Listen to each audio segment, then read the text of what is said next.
a new initiative designed to curtail the chaotic dashes frequently witnessed on train platforms, is set to implement a radical scheduling alteration: the removal of train departure times from digital boards 3 minutes prior to scheduled departure. This controversial strategy, first unveiled via a photograph of its promotional poster shared on X by a user named Jonathan, has ignited a firestorm of debate among commuters.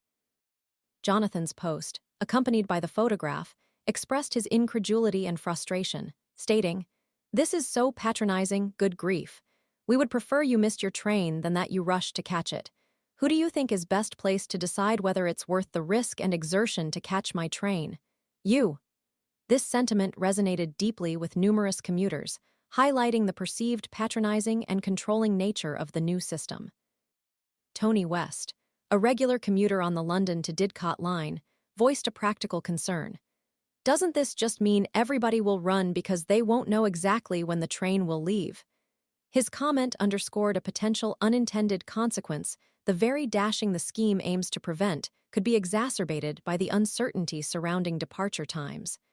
The lack of precise information could, paradoxically, lead to more frantic rushing, defeating the purpose of the initiative. Further criticisms emerged, exposing potential flaws in the scheme's execution. MJ Simpson highlighted a critical oversight.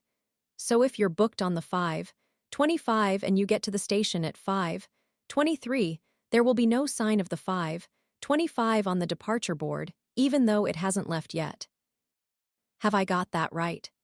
This scenario exposes a significant inconvenience for passengers who arrive punctually, but find themselves unable to locate their train's departure information, potentially leading to missed connections and increased stress levels.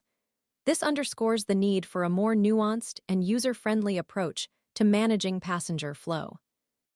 Simon Watson, a commuter from York, speaking to The Times, which initially reported on the scheme, articulated a compelling argument against the initiative.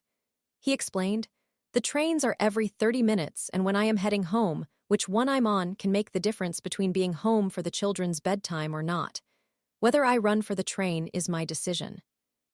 His statement emphasizes the importance of individual agency and the potential impact on personal responsibilities, particularly for those with familial obligations.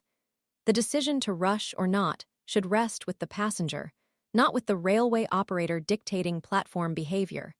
This controversial new system stands in stark contrast to a previous initiative implemented at the nearby Euston Station last year.